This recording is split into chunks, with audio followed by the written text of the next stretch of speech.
তো hello guys, welcome back to my new blog. তো এখন আমি আছি ভাগনাদের বাড়ির পাশে। তো এটা হচ্ছে জিটি ভাগনার বাড়ি, মানে তারও দেখাচ্ছি। তো এই দেখো, এটা হচ্ছে জিটি ভাগনার বাড়ি।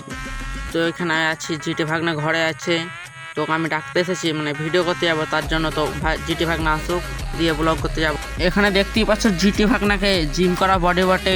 যে চলে আসবার চলে আসো, ও তোমাদেরকে একলাই কাফি, উল্টাই দেবে এক কিল মেরে। চলে আসো, মারপিট অন বিয়ন।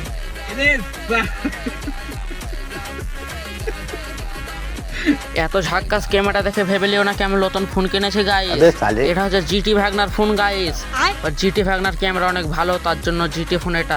তো জিটি ফোন আমি ভিডিও করছি এখন জিটি ভাগনার। তো দেখতেই পাচ্ছ ওটা দুজনে এখানে আছে। এই ফোনে থাকে না 0.5, এটা আছে 0.6। দিয়ে আমরা এখানটায় বসে আছি, মানে এই জায়গাটায় বসে আছি। আমি আছি, টেরা ভাই আছে, বিরাট কোহলিও আছে, মানে জিটি ভাগনা আছে। দেখতেই পাচ্ছ ওখানে, ও ওখানে মাছ ধরার জন্য সব ছিপ রেডি করছে। তো দেখা যাক কি মাছ পাচ্ছে। বলছে ওখানে নদী আছে, নদীতে মাছ ধরতে যাবে। অ্যানাকন্ডা গাইস, দেখতেই পাচ্ছ 500 ফুট হাইট অ্যানাকন্ডা সাপ। এত স্পিড দিয়েছে কি 500 কিলোমিটার প্রতি ঘন্টা। এখানে জিটি ভাগনা ধরতে আসে গাইস, কিন্তু ধরতে পারে না, পালাছে 100 কিলোমিটার স্পিডে। পায়ে ধরে নিয়েছিল, তাও পালিয়ে গেল। ওটা হচ্ছে অযোগ্য সাপ না, অ্যানাকন্ডা। 100 kilometre speed.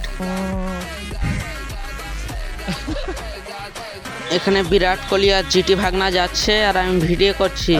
কালকে তো মাছ পাইনি, দেখা যাক আজকে মাছ পাচ্ছে কি পাব। তো নদীতে চলে এলাম গাইস। নদীর অবস্থা এত খারাপ কি বলবো, পুরো সবুজ হয়ে আছে। এত কি মানে ওইগুলোর দম না কি বলছে, ওইগুলো আছে, এত আনলিমিটেড আছে।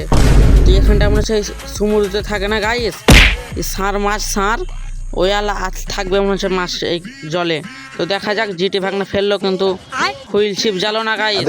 তো ভাগনাকে ষাঁড় লাগলে উড়িয়ে দেবে ভাগনাকে। জিটি ভাগনার গান শুনবে গাইস, গান শুনো জিটি ভাগনার।